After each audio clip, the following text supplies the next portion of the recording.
오늘의 손님은 잃어버린 사람을 찾으러 오셨다고 하네요. 레스토랑 404의 문이 열리자 흙냄새와 함께 한 여인이 들어왔다. 그녀의 손에는 사진 한 장이 쥐어져 있었다. 사진 속 인물은 오래된 흑백의 미소를 짓고 있었다. 이 사람을 다시 보고 싶어요. 나는 고개를 끄덕였다. 그리고 메뉴판을 펼쳤다. 오늘의 특별 요리 망각의 정원. 이 요리는 기억의 토양에서 피어난다. 누군가가 잊은 이름을 불러주면 그 이름은 사진으로 자라난다. 사진은 꽃이 되어 정원에 피고 사라진 사람들의 잔향이 그 안에서 숨을 쉰다. 그녀는 조심스럽게 접시 위에 흙을 만졌다. 정말 그 사람을 다시 볼 수 있나요? 단 6번째 규칙만은 지켜야 합니다. 나는 낮게 속삭였다. 제육조 절대 꽃을 꺾지 말 것. 그녀는 고개를 끄덕였다. 그 순간 레스토랑의 불빛이 꺼지고 벽이 천천히 사라졌다. 우리는 어느새 정원 속에 있었다. 밤하늘은 흐릿한 잉크처럼 번지고 땅에는 수백 송이의 사진꽃이 피어 있었다. 누군가의 웃음, 울음, 생일, 장례식. 모두 꽃잎으로 이어져 있었다. 이건 사람들의 사진이에요. 미친 사람들입니다. 기억에서 사라진 이름들이죠. 그럼 내 동생도 여기에 있겠네요. 그녀는 천천히 걸었다. 꽃들 사이로 스치는 바람 속에서 수많은 속삭임이 들려왔다. 날 기억해줘 제발. 지우지 마. 돌아가. 그녀는 멈췄다. 한 송이의 붉은 꽃이 있었다. 꽃잎 속에는 동생의 얼굴이 있었다. 웃고 있었다. 하지만 입술이 천천히 움직였다. 언니 왜 이제 왔어? 그녀는 울음을 터뜨리며 꽃잎을 만졌다. 미안해 너무 오래 걸렸어. 그리고 그 손끝이 꽃줄기를 꺾었다. 정원이 울기 시작했다. 사진들이 하나씩 시들며 흙으로 떨어졌다. 그리고 새로이 한 송이의 꽃이 피어났다. 그 꽃잎 안에는 그녀의 얼굴이 있었다. 정원은 조용히 숨을 고르고 꽃잎 사이로 낮은 목소리가 흘러나왔다. 잊히지 않으려면 잊혀져야 해. 나는 다시 레스토랑으로 돌아왔다. 테이블 위엔 사진 한 장이 남아 있었다. 그녀의 미소가 담긴 흑백 사진. 메뉴판의 한 구석에는 붉은 잉크로 적혀 있었다. 규칙 제1항. 모든 요리는 기억에서 자라난다. 이곳의 요리는 일반적인 식재료로 만들어지지 않습니다. 주방 뒤편의 정원에서 자라는 사진꽃이 주재료입니다. 각 꽃잎에는 누군가의 얼굴이 희미하게 새겨져 있으며 그것을 따서 조리하면 그 사람과 나눴던 기억의 맛이 됩니다. 어머니와 먹었던 된장찌개의 깊은 맛, 연인과 나눴던 딸기 케이크의 달콤함. 하지만 기억하십시오. 그 맛은 당신의 것이 아니라 정원이 간직하고 있던 누군가의 잔상입니다. 당신이 맛보는 순간 정원은 당신의 기억도 함께 뿌리내리게 합니다. 규칙 제2항. 주문자는 반드시 잃어버린 사람의 이름을 말해야 한다. 주문서에는 메뉴 이름이 적혀 있지 않습니다. 단지 빈칸만이 있을 뿐입니다. 당신은 그곳에 이름을 적어야 합니다. 이미 당신 곁을 떠난 사람, 다시는 볼 수 없는 사람, 혹은 당신이 잊어버린 사람의 이름을 쓰는 순간 정원 어딘가에서 그 사람의 얼굴을 한 꽃이 피어납니다.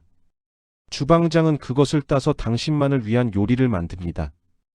단 잘못된 이름을 쓰면 안 됩니다. 정원은 거짓을 용납하지 않으며 거짓으로 핀 꽃은 독이 됩니다. 규칙 제3항. 복원된 기억은 실체가 아니라 잔향이다. 요리를 맛보는 순간 당신은 그 사람과 함께했던 순간으로 돌아갑니다. 생일 파티의 촛불, 크리스마스 저녁의 따뜻함, 이별 전날의 쓸쓸한 식탁. 모든 것이 생생하게 되살아나지만 손을 뻗으면 스르르 흩어집니다. 당신이 보는 것은 기억의 메아리일 뿐 그 사람 자체가 아닙니다. 울려 퍼지는 종소리처럼 기억은 당신 주변을 맴돌다 사라집니다. 그것을 붙잡으려 할수록 당신 자신도 잔향이 되어갑니다. 실체와 환영의 경계가 흐려지는 것을 느낄 것입니다. 규칙 제4항. 정원에서는 말을 아껴야 한다. 식사 후 주방장은 당신을 정원으로 안내할 것입니다. 그곳에는 수천 송이의 사진꽃이 피어 있습니다. 조용히 걸으십시오. 속삭임조차 삼가십시오. 정원의 꽃들은 소리에 반응합니다. 당신의 목소리에 담긴 감정, 억양, 떨림을 꽃잎이 흡수합니다. 말을 할수록 꽃들은 당신의 음성을 학습하고 당신과 관련된 기억을 더 많이 피워냅니다. 어느 순간 정원 곳곳에서 당신의 목소리로 속삭이는 소리가 들리기 시작할 것입니다. 그때는 이미 늦습니다. 규칙 제5항. 사진꽃의 향을 맡지 말 것. 정원을 거닐다 보면 달콤하고 그리운 향기가 코끝을 스칩니다. 할머니의 장롱 냄새, 첫사랑의 향수, 고향집 마루의 나무 내음. 당신이 그리워하는 모든 향기가 섞여 있습니다.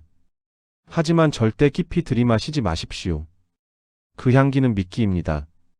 한 번 맡으면 계속 맡고 싶어지고 결국 꽃에 얼굴을 묻게 됩니다. 향기에 취한 사람들은 정원을 떠나지 못합니다. 다음날 그들의 얼굴을 한 새로운 꽃이 피어납니다. 향기는 기억이 아니라 정원의 소화액입니다. 규칙 제6항. 꽃을 꺾지 말 것. 아무리 그리운 얼굴을 한 꽃이라도 절대 손을 대서는 안 됩니다. 사진꽃은 정원의 허락 없이 꺾을 수 없습니다. 무단으로 꽃을 꺾는 순간 정원의 모든 꽃이 일제히 당신을 바라봅니다. 사진 속 눈동자들이 동시에 움직이며 당신을 응시하는 광경을 목격할 것입니다. 꺾인 꽃에서는 붉은 수액이 흐르고 그것이 땅에 떨어지면 그 자리에서 당신의 꽃이 자라나기 시작합니다. 뿌리가 발목을 감고 올라오는 느낌, 그것이 당신이 느끼는 마지막 감각이 될 것입니다. 규칙 제7항. 정원에서 자신의 사진을 찾더라도 외면할 것. 정원을 걷다 보면 어느 순간 낯익은 얼굴의 꽃을 발견할 수 있습니다. 분명 당신인데 기억나지 않는 표정을 짓고 있습니다. 그것은 당신이 잊어버린 당신입니다. 정원이 보관하고 있던 또 다른 당신의 모습입니다. 절대 바라보지 마십시오. 눈을 마주치지 마십시오. 그 꽃은 당신을 인식하고 당신의 현재를 흡수하려 합니다. 자신의 꽃을 본 사람들은 점점 기억을 잃어갑니다. 오늘의 당신이 어제의 당신으로 대체되는 것입니다. 결국 당신은 사진 속 시간에 갇히게 됩니다. 규칙 제8항. 복원된 인물은 현실로 돌아올 수 없다. 아무리 생생하게 그 사람을 느끼더라도 그들은 이곳에만 존재합니다. 요리를 통해 만난 그 사람은 정원의 일부이며 당신의 세계로 데려올 수 없습니다. 과거의 한 방문객이 요리 속 연인의 손을 붙잡고 문을 나섰습니다. 문 밖에 나온 순간 그의 손에는 시든 꽃잎만 남아 있었습니다. 그리고 그는 깨달았습니다. 정원을 나온 것은 연인이 아니라 자신이었다는 것을. 그는 이미 꽃이 되어 있었고 현실에 그는 정원 어딘가에 뿌리 내리고 있었습니다. 규칙 제9항. 사진은 다음날 새로운 모습으로 다시 핀다. 정원의 꽃은 하루하루 변합니다. 어제 웃고 있던 얼굴이 오늘은 울고 있을 수 있습니다. 같은 사람의 꽃이라도 그들의 다른 순간을 담고 있습니다. 생일날의 밝은 표정, 장례식날의 슬픈 얼굴, 혼자 있을 때의 공허한 눈빛. 정원은 한 사람의 모든 표정을 수집합니다. 매일 다른 기억이 피어나고 매일 다른 맛의 요리가 만들어집니다. 같은 사람을 그리워해도 당신은 매번 다른 그들을 만나게 됩니다. 정원은 완전한 복원을 허락하지 않습니다. 규칙 제10항. 이 모든 규칙을 잊었다면 이미 정원은 당신을 기억하고 있다. 규칙을 잃고도 기억나지 않는다면 당신은 이미 이곳을 방문한 적이 있습니다. 규칙을 어긴 사람들은 기억을 잃습니다. 왜 이곳에 왔는지, 누구를 그리워했는지, 무슨 요리를 먹었는지. 모든 것이 안개처럼 흐려집니다. 하지만 정원은 기억합니다. 당신의 얼굴, 당신의 목소리, 당신의 모든 감정을. 정원 어딘가에는 이미 당신의 꽃이 피어 있습니다. 당신이 규칙을 잊을 때마다 그 꽃은 더 선명해집니다. 언젠가 다른 누군가가 당신을 주문할 것입니다. 당신이라는 요리를. 주의사항 안내드립니다. 이 괴담은 레스토랑 404의 메뉴 망각의 정원을 기반으로 복원된 이야기입니다. 꽃을 꺾는 순간 당신의 얼굴이 피어난다는 사실을 기억하십시오. 기억은 언제나 아름답지만 망각은 더 완벽한 정원을 만든다는 것을.